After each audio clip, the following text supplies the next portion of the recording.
Tajb mill-ħanaddu għattini qari mill-Vanġelu skont Mattew,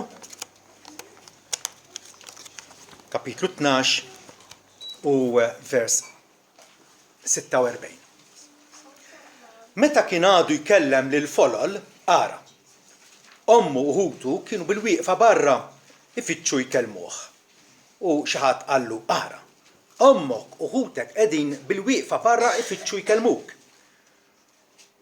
Imma wieġeb u qal lil dak li qallu: Min hi ommi u min huma ħuti? Waqt li Matta ridu lejn id-dixxipli tiegħu qal ara. Hawn huma ommi u ħuti, għax kull min jagħmel ir-rieda ta' missieri li hu fis-smewwiet, dan hu hija u oħti u ommi. Din l-kelma tal-Mulej. Laqan episodju qasir rakkuntat mill Mattew, Marku u Luqa, u allura huwa importanti. Mattew, infatti, tliet darbiet juża l-kelma idu, ara. Ġifieri hawnhekk qiegħed irid lilna l-interess f'din il-rakkont ċkejken tiegħu. Biex jurina illi hawnhekk hawn affarijiet importanti ħafna. U l-lezzjoni li jagħti Ġesu f'din l-okkażjoni hija waħda li rridu inħadnuha u ngħixuha. Ħutu, u allura ulied Giuseppi u Marija marru ifittxuh u interrompewh f'nofs il-ministeru tiegħu waqt xi priedka tiegħu waqt xi messaġġ rridu li ikellmuh.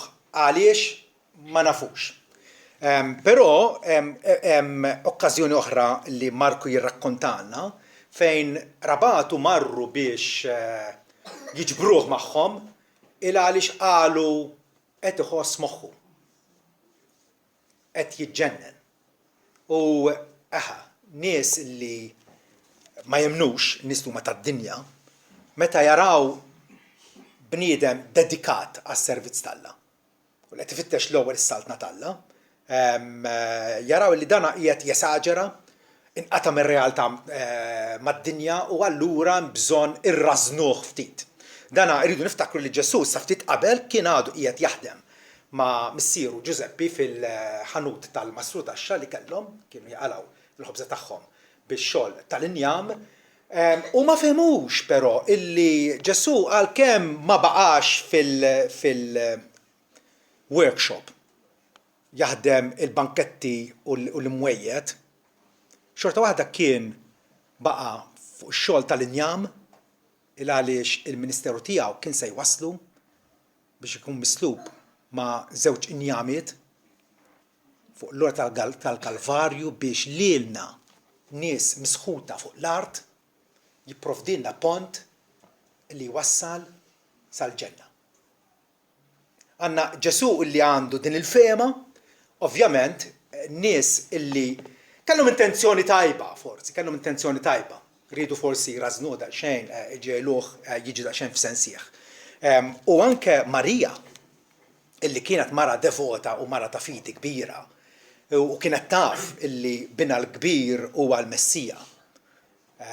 Niftakru anke fit-twelidu ġew il-maġi btawh ir-rigali u ġew fittxu is-sultan tal-Lut. Marija hekk jew kienet imġorrija ma' ulieda u marret magħhom. U allura naraw li anke persuna qaddisa kapaċi wkoll ma taġixxix sewwa f'xi okkażjonijiet. Ħutu, hawnhekk aħna rridu ngħidu ħutu fil-versens tal-kelma, ġifieri ulied Giuseppi u Marija, jew rabatu. Din hija kwistjoni li issa ilha teżisti ħafna. Ftakru l-ewwel qarrejja illi Mattew kitbilhom dan il-Vanġelu. Kif taħsbu li fehmuh dan il-pass? Illi ommu u ħutu kienu bil-wieqfa barra qegħdin ifittxu li jkellmuh. Il-ħutu kienu kuġini jew raba oħra tiegħu jew tzijiet jien naf. Din l-idea jekk tfittex fis-storja tal-Knisja x'ġara u x'ġie mgħallem wara l-mewt tal-Apostli, nindunaw li daħlet ħafna aktar tard. U speċjalment imbagħad meta żviluppat l-idea li Marija kienet verġni meta nislet il-Ġesu fil-ġuf tagħha u baqgħet verġni ħajjita kollha u mhux hekk biss imma li kienet mara assolutament mingħajr dnub.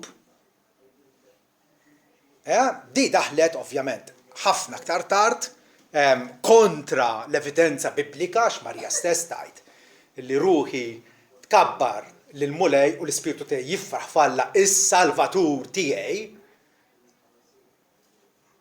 U allura naraw kif Marija kienet qed tiġi elevata molli għal fuq sabiex illum fil-Rumanizmu hija prattikament mogħtija l-istess importanza ta' Ġesu.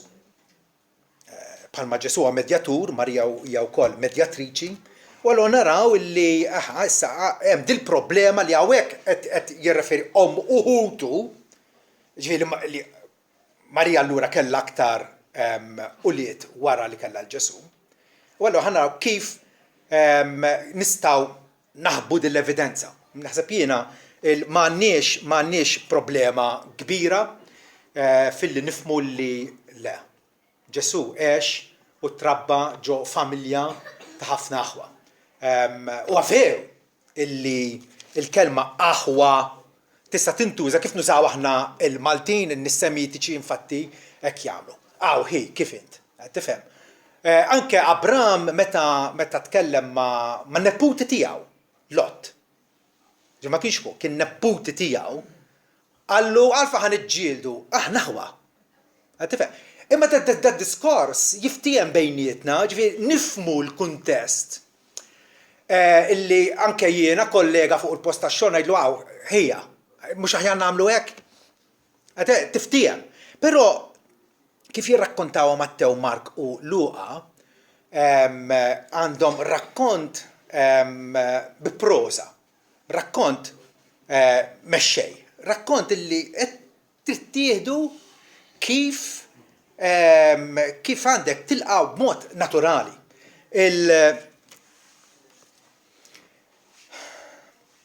Ovvjament iridu niftakru li Giuseppi ma kienx bioloġikament missier Ġesu. Ġesu tnissel fil-ġuf ta' Marja bil-qawwa tal-Ispiritu Santu, però kollox jindika li Marja u Giuseppi kellhom jew bdew relazzjonijiet konjugali normali wara it-twelid ta' Ġesu. Mattew kapitlu 1 jgħidilna illi Giuseppi ma kienx jafa lil Marija sakemm wildet iben u sejjaħ ismu Ġesu. Ma kienx jafa hija eufemizmu, ġifieri qed jgħidha bil-pulit ma kellu ebda relazzjoni sesswali ma' Marija sakemm wildet iben u sejjaħ ismu Ġesu. Mela, l-implikazzjoni hija ċara illi wara illi Marija kellha weldet lil Ġesu imbagħad l-assunzjoni hija li Giuseppi kellu ħajja konjugali normali ma' Marija. U dana joħroġ aktar u aktar ċar fir-rakkont ta' Luqa meta f'Luqa 2:7 jgħidilna li hi wildet iben, nafu li l-twelid ta' Ġesu seħħ f'Betlehem, wildet iben il-primogenitu tagħha. Da se qal u wildet iben u waqaf hemmhekk. Imma qed jagħmel aktar ċara wildet lill-primogenitu l-ewwel imwieled għal darb'oħra qed jagħtina x'nifhmu illi wara Ġesu kellha wlied oħra. Ġesu kien l-ewwel imwieled imbagħad kellha wlied oħra. Dan huwa kollu l-interpretazzjoni normali u loġika li toħroġ minn dawn il-passi li qed nurikom. Ommu Hutu. Jekk ommu hija litteralment ommu Iva. Kulħadd jaqbel li ommu kienet Marija illi Ġesu twielet minna. Mela, ommu u Hutu imsemmijin qrib xulxin, ommu tfisser litteralment ommu. Mela Hutu għaliex ma tfissirx litteralment Hutu. Ġifieri il-diskors kollox ma kollox juri illi dawn kienu il-half brothers tiegħu ulied Giuseppi u Marija. F'Mattew 13, infatti n-nies nisimgħuhom jgħidu dan mhux bin il-mastru taxxa Ommu biex imsejħa Marija uħutu kienu jafuha. Ġagbu u Giuseppi u Xmun u Ġuda. Tajdu li Giuseppi allura kellu l-istess isem ta' missieru, Iva. Anke hija għandu l-istess isem ta' missieru. Kienet xi ħaġa komuni ħafna illi wieħed millu li tisemmuha għal missieri u għallu. Problema ta' xejn. Uħutu l-bniet mhux magħna l-koll qegħdin, ġifieri Ġesu kellu ġo familja tal-inqas ta' 4 ħwasubien u 2 bniet, 2 mill-inqas għax hawnhekk jgħidlek u ħutu l-bniet jista' jkunu aktar minn 2. Familja kotrana kif kienu jkunu dak iż-żmien, ħutu l-bniet mhux magħna l-koll qegħdin dan mela mnejn ġab dan l-ħwejjeġ kollha. Dat-talim minn ġabu qed jgħidu u offendew irwieħhom bih. Ġifi dak kienu jafuh bħala tifel tal-familja illi anke sa 30 sena kien għadu f'dan il-mestier umli ta' mastru daxxa u allura hemmhekk skandalizzaw ruhom bih illi issa da qed jagħmel dawn il-mirakli mnejn ġab tat-talim u dawn l-emejjel kollha. Kollox jindika illi dawn l-aħwa huma verament ulied Giuseppi u Marija. Aktar tard, meta Ġesu tella lura fis-Smawiet, Luqa jgħidilna illi id-dixxipli tal-bidu dawn kollha kienu jiddedikaw lilhom nfushom għalenija għat-talb man-nisa u Marija Ġesu u maħutu għal darb'oħra.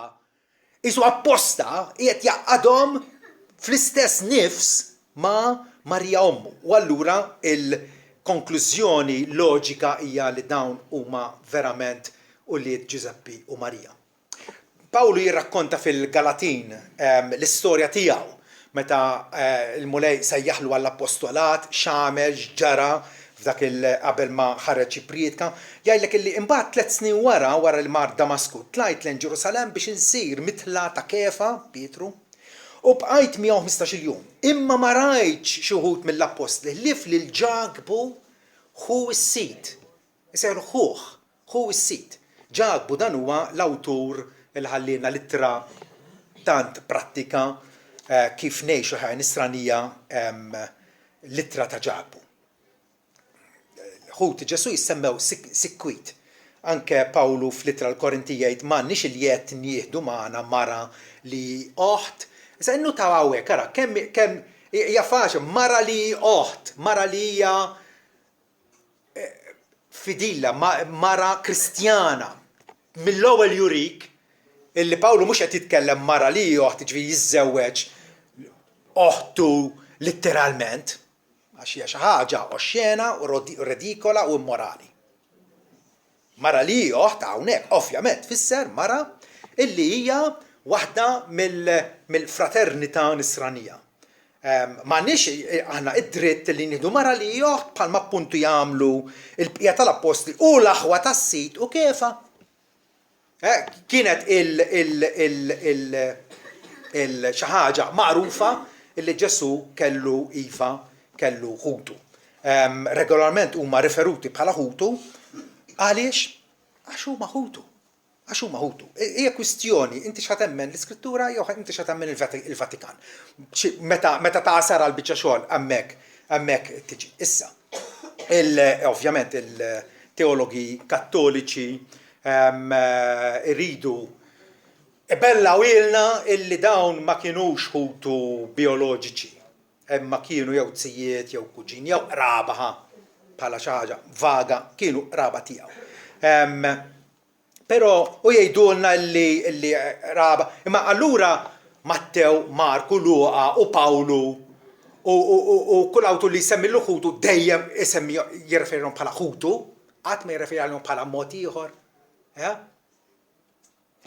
Tgħidu li, pereżempju, Pawlu fil-Kolossin isemmi lil Marku u jiddeskrivi bħala il-kuġin ta' Barnaba. Ġifieri kien hemm kliem għal tziju, għal kuġin hija Anepsios. Aħwa hija Adelfoi. Ġifieri kien hemm kliem differenti u setgħu għamlu lilna ċara. Imma la darba kull darba jirreferuhom bħala ħutu, allura il-konklużjoni hija li dawn verament kienu ulied Giuseppi u Marija. Il-każ huwa differenti minn kif jitkellem pereżempju Ġagbu fil-ittra tiegħu, mhux Ġagbu biss, ma ġibu eżempju wieħed. Ikkonsidrawh kollu ferħuti jgħidilhom. Kull meta tiffaċċjaw tiġrib varju. Lil-qarrejja tiegħu li kiteb issa lil-diversità ta' insara qed isejħulhom ħutu. Ovvjament, kif nagħmlu aħna, u tiftijem li dawn ma kinux l-aħwa fiżiċi tiegħu, qed jgħidilhom ħutu f'sens spiritwali. F'sens spiritwali. Ta' fuq dan, ħuti maħbubin. Illi kull bniedem għandu jkun pront biex jisma' is-sens komun dejjem jirbaħ. Is-sens komun dejjem jirbaħ. Kieku hemm indikazzjoni li ħutu tista' tfisser xi ħaġa oħra illi mhux verament ħutu, nasib jiena il-mulej kien jagħtihilna, però hija nieqsa għal kollox.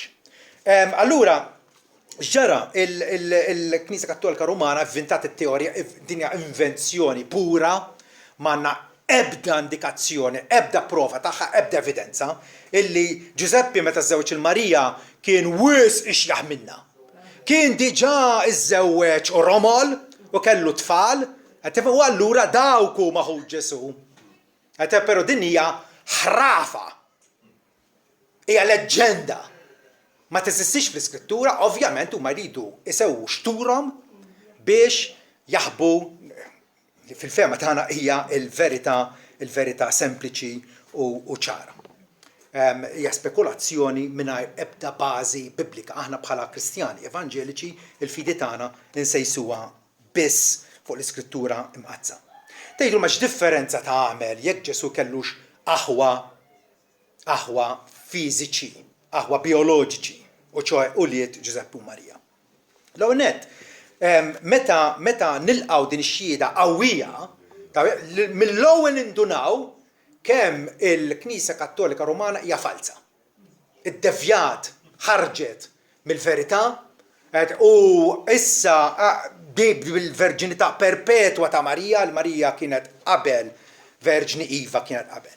Fit-twelid u wara twelid ukoll għax baqgħet mingħajr ma kellha ebda relazzjoni ma' Giuseppe, dan il-ħsieb huwa totalment barrani għal kitbiet tal-Patt il-Ġdid. Kien żvilupp teoloġiku li żviluppa ħafna sekli wara. Marija kienet bil-mod eżaltata għal qima. In-nies bdew imuha llum il-ġurnata nafu x'qed jiġri, mhux biss pajjiżna ma' pajjiżi oħra. Dan huwa rigress fid-devozzjoni tal-Knisja lejn Ġesu Kristu.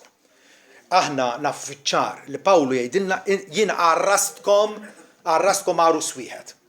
U nibża illi id-devozzjoni tagħkom ma tibqax esklusivament lejn is-Salvatur Ġesu, imma tibdew turu għal ħadd ieħor. U hekk ġara. Allura rridu iva nifmu illi dan li qed iseħħ fil-Knisja Kattolika Marija mogħtija tant preminenza, tant importanza għad Jesu per Marija. Mhux immorru direttament għand Ġesu meta Ġesu jgħid jekk xatt għandu l-aċċa jiġi għandi u jixrob. Ma morrux direttament, morru għand Marija biex mbagħad toħodna għand kollha praspar, ta' kollu ġen, meta l-Iskrittura tgħidilna mmorru direttament għand dak li huwa s-sommu saċerdot tagħna, illi tħallat magħna saċerdot simpatetiku magħna, illi għadda mill-esperjenzi komuni u umani bħal tagħna. Aħna kważi kollha kemm aħna twelidna ġo familja. Twelidna ġo fejn kien hemm għall-inqas ġenituri tagħna. U Ġesu għamel l-istess. U ħafna minna trabbejna magħh wara u Ġesu għamel l-istess. Iva, Ġesu tħallat magħna il-bnedmin f'kull sens. Ħlief ovvjament fid-dnub. Kien parti minn familja bħalna, ma staħax minna, ma staħax mill-kondizzjoni umana tagħna, ipparteċipa f'ħajja domestika, b'umiltà u servizz. Aktar minn hekk. Il-fatt li Ġesu għex ġo familja u fil-każ tiegħu familja kbira. Ġesu iqaddes l-istituzzjoni ta' żwieġ. Irrid jurina l-żwieġ u l-frott tal-ġuf l-uliet li jtwieldu minn dak il-żwieġ huwa qaddis. Alla jogħġbu. U bħala prova Ġesu għadda minn dik l-esperjenza. L-uliet huma barka għal mara miż-żewġa. Hija kienet barka għal Marija li mhux biss kellha lil Ġesu il-primoġenitu tagħha, imma kellha wkoll uliet sussegwentament. forsi qatt saqsejtu li konfuskom imma Ġesu jekk ta' bilħaq onora żwieġ u anke darba wkoll attenda tieġ biex jipparteċipa fiċ-ċelebrazzjoni ta' dawn ta' dil-koppja friska fejn hemmhekk għamel ukoll il-miraklu tiegħu kif tafu tajjeb. Ma qatt għadha moħħkom Ġesu għalfejn qatt ma żżewweġ. Jekk iż-żwieġ huwa tajjeb, għalfejn qatt ma żżewweġ Ġesu. Iż-żwieġ ma kienx fil-pjan tal-Alla l-missier għalih. Żmienu fuq l-art infatti Ġesu kien limitat ħafna, aħna nafu li miet ta' 33 sena, immaġina 33 sena aħna nkunu għadna ħanibdew ħaniżżewġu. U l-missjoni tiegħu infatti domandat vjaġġar, skumdità u sakrifiċċju. Darba minnhom Ġesu qal it-tjur għandhom il-bejtiet tagħhom, il-volpijiet għandhom it-toqob tagħhom, imma bin il-bniedem jien nifsi ma għandix fejn mitrasi. Ma kieku Ġesu żżewweġ. X'tip ta' familja jew x'tip ta' għoża u kienu kollu għal martu le. Ma mhux dak il-każ, il-fatt li Ġesu wkoll ġie biex imut ta' età relattivament żgħira. Min kmieni kien qiegħed jafżhom lid-dixxipli li qed nitilgħu Ġerusalemm, hemmhekk inkun tradut, inkun flaġellat, maqtul, wara 3 ijiem nerġa' inqum. Il-pjan tal-missier Ġesu kien jafu. Ġesu der fostna biex mhux biex iwaqqaf familja bioloġika, imma biex iwaqqaf saltna spiritwali. Mhux dinastija b'suċċessuri tiegħu. Ara, dinastija mondana il-kuruna tintiret mill-missier għal-liben. Pereżempju fil-każ riċenti mietet Elizabetta II ħadula l-kuruna u ħajtuha lil xi ħadd illi għandu l-istess dem tagħha. Karlu. U allura dik hija dinastija mondana. Ma Ġesu lil Pilatu qallu ċaru tont, is-saltna tiegħi mhix ta' did-dinja, hija saltna, hija familja totalment differenti. Familtu tikkonsisti mhux sempliċement fi qraba fiżiċi, imma f'dawk li jobdu r-rieda tiegħu. U dan huwa l-punt prinċipali li Mattew iridna nifhmu meta jgħidilna ara hawn huma ommi u ħuti. Ġesu rispondi isma' ħutek u ommok qegħdin jistaqsu għalik hemm barra. Ġesu met idu il-dak is-semmija d-dixxipli tiegħu li kienu qegħdin isegwu t-tagħlim tiegħu u jitalmu minn għandu u qal dawn huma ommi u ħuti nisa u bniet. Xi ġmiel. Qegħdin nirrealizzaw li aħna l-aħwa ta' Ġesu, dment li aħna nożu t-tagħlim tiegħu fil-qlub tagħna u nfittxu b'konsistenza li nagħmluh inwettquh f'ħajjitna minn ġurnata l-oħra. Ġesu jagħtina dak it-titolu tant sabiħ u onorabbli ħutu. Anke meta qam minn bell-imwiet lil Marija jgħidilha mur għid lil ħuti. Għid il-ħuti. Jiena tiela għand missieri u missierkom, għand Alla tiegħi u Alla tagħkom. Ġesu illi qarribna mal-missier u introduċiena familja totalment differenti mill-familji tagħna fuq l-art. Għalkemm hu jonora il-familja kif waqqaf Alla iż-żwieġ, frattant il-missjoni tiegħu kienet wisqusa minn hekk. Il-familja tiegħu għad tkun familja ta' nies illi ma jingħaddux. Bħalissa Ġesu qed jiġbor din l-arusa tiegħu fi żmien li ġej għad tkun martu. Aħna qed niffurmaw il-mara tiegħu. Allura għandek din il-relazzjoni ta' mħabba intima bejn il-ħallieq u l-ħlejjaq tiegħu. Ġesu hawnhekk meta marru ħutu ifittxuh jisaqsu għalih. Ġesu jaħtaf din l-opportunità biex jgħaddina din lezzjoni. Sikwitek jagħmel. Jgħallimna minn l-affarijiet li qegħdin jiġru madwaru. U aħna wkoll lil-uliedna wkoll imista nagħmlu hekk. Allora l-okkażjoni u nieħdu spunt minna biex ngħaddulhom messaġġ bibliku. Ġesu jieħu din l-opportunità biex jgħidilna li riforma jew titjib morali mhuwiex biżżejjed biex tkunu fis-saltna tal-Alla. Ftakru li ftit qabel kien għadu kif qed jitkellem dwar dak l-ispirtu mniġġes li joħroġ mill-bniedem u jgħaddi mingħajr għax xambat jerġa' jmur lura jieħu seba' spirti oħra eħżem minnu miegħu. Biex jurihom lin-nies illi anke jekk bniedem ikun illiberat mill-ħakma tax-xitan ma jfissirx huwa salvat. Biex tkun salvat jeħtieġ ikollok relazzjoni vitali ma' Ġesu li huwa d-dielja l-vera. Id-dielja l-vera huma l-żraġen il-frijej imwaħlin vitalment ma' dik id-dielja. Dawn huma n-nies illi jiffurmaw il-familja ta' Ġesu. Il-familja ta' Ġesu ma tiddependix fuq relazzjoni bioloġika.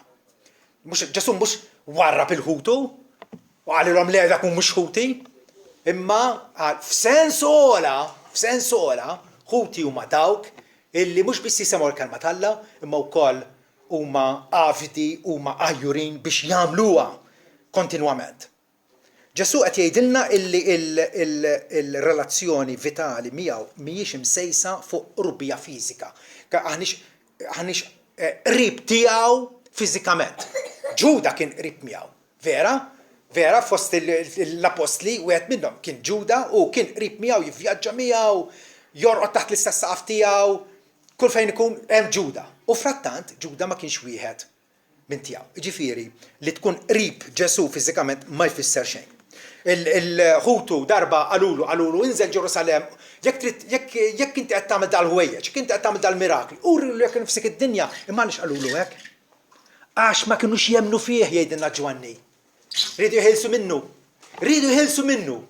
U Ġesu għalilhom żmien għadu ma wasalx. Id-dinja lilkom ma tistax tobodkom, imma li tobodni għax jien nixed kontra tagħha l-elemel tagħha huma ħżiena. Jgħidilhom isma' intom għadkom apparti minni.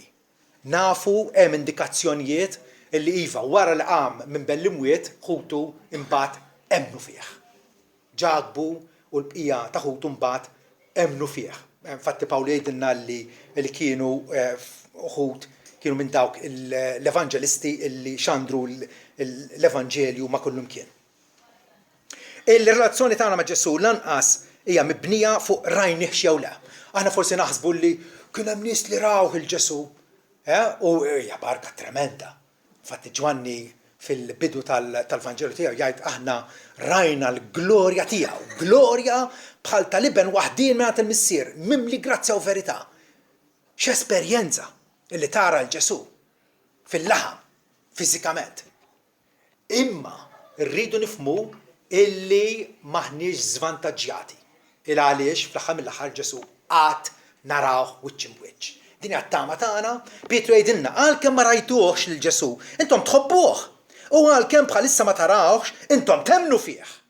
U teżaltaw b'ferħ inesprimibbli, b'ferħ li m'intix kapaċi tispjegah b'lingwaġġ uman, ferħ inesprimibbli u glorjuż fil-waqt li tottienu il-riżultat tal-fidi tagħkom li għas-salvazzjoni ta' ruħkom.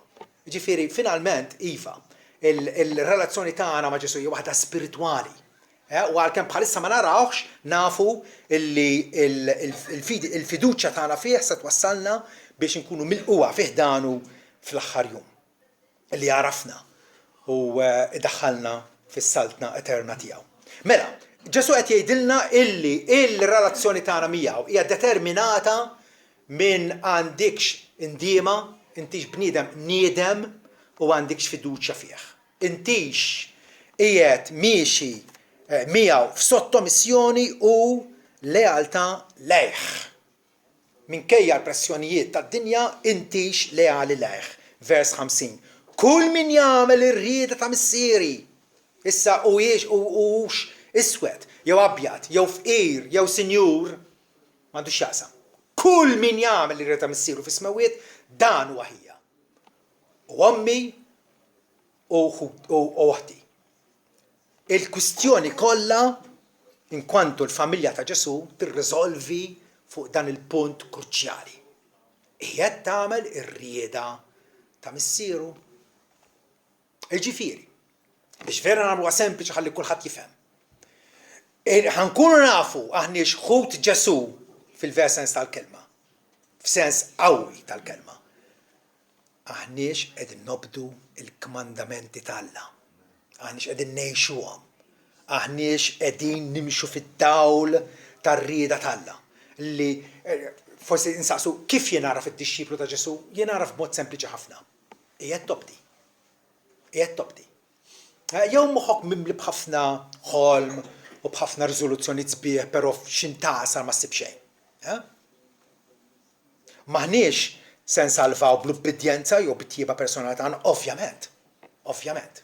Aħna niddependu biss fuq l-ħnina tal-Alla murija fuq is-salib. Imma l-ubbidjenza turi illi verament hemm ħidma ta' grazzja għaddejja fil-qalb tagħna.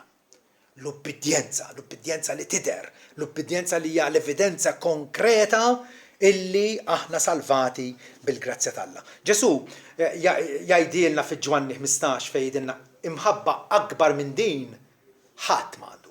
Illi wieħed jagħti ħajtu għal ħbiebu. Ġesu hekk għamel. Ta' ħajtu għal dawk li hawn kisejħilhom ħbiebu. Intom ħbiebi jekk tagħmlu kull ma nikmandakom jien.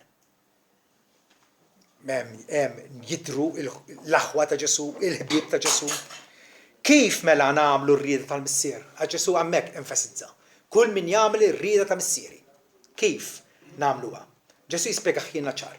L-ewwel qed jgħidilna illi jeħtieġ nafdaw fih. Il-Messija mibgħut mis-sema. Il-fiduċja tagħna mhux fina nfusna, mhux f'ħaddihom ma fih. Fih 100%. Bħalma Mosè olla s-serb fid-deżert, mela kien hemm din l-okkażjoni fejn il-lut tant gergru kontra Alla, illi Alla bagħtilhom sriep velenużi u bdew jigmu, bdew mutu. Qed tifhem? U Alla qal Mosè, ara għamel serb tal-bronż, waqfu fuq arblu u kull min ħares lejh ifiq. U Ġesu juża dik l-okkażjoni biex jagħtina illustrazzjoni sabiħa xi tfisser taf Ġesu. Ġesu jgħidilna, bħalma Mosè olla s-serb fid-deżert. Hekk jeħtieġ li jitolla bil-bniedem. Hekk jeħtieġlu Ġesu jkun item ix-xogħol tiegħu ta' mastru daxxa divin. Mislub mal-għoda tas-salib biex kull min ħares lejh bil-fidi. Ara mhux qed titlobna le, ovvjament possibbli, ma konniex fuq il-Golgota le ma rajniex. Ma din għall-fidi. Li nkunu aċċertati li din hija l-ħidma tal-Alla favur tagħna.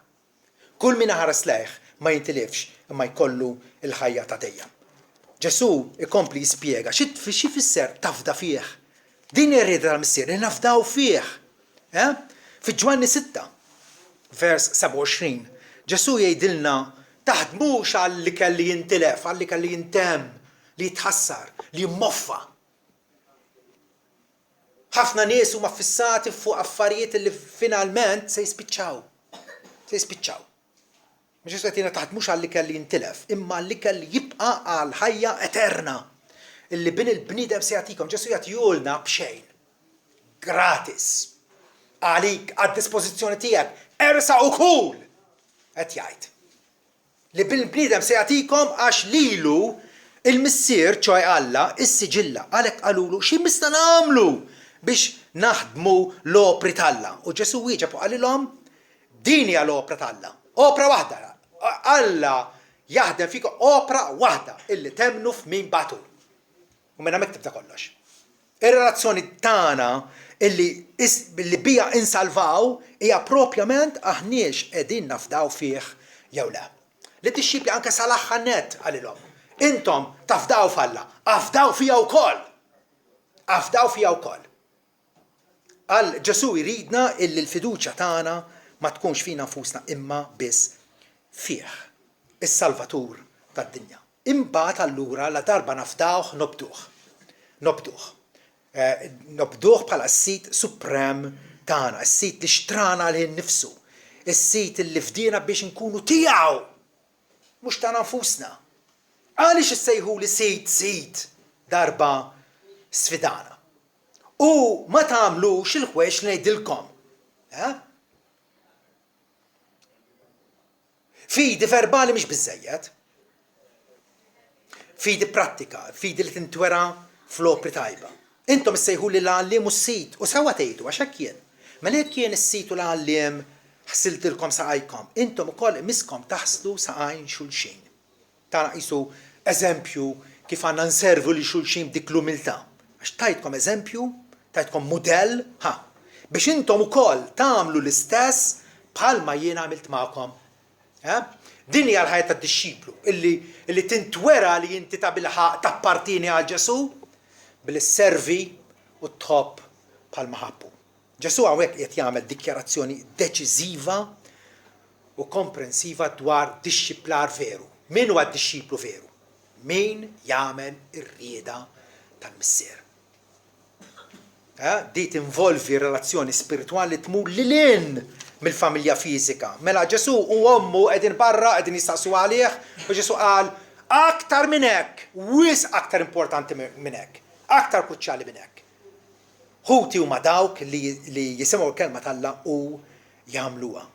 Jagħmluha imqawwijin mill-Ispiritu Santu, jersqu lejja, javviċinawni bl-indiema fil-qalb, sobina għal ħżunija tagħhom, għal kburja tagħhom, għal l-insubordinazzjoni tagħhom, ġejna għandi falluti.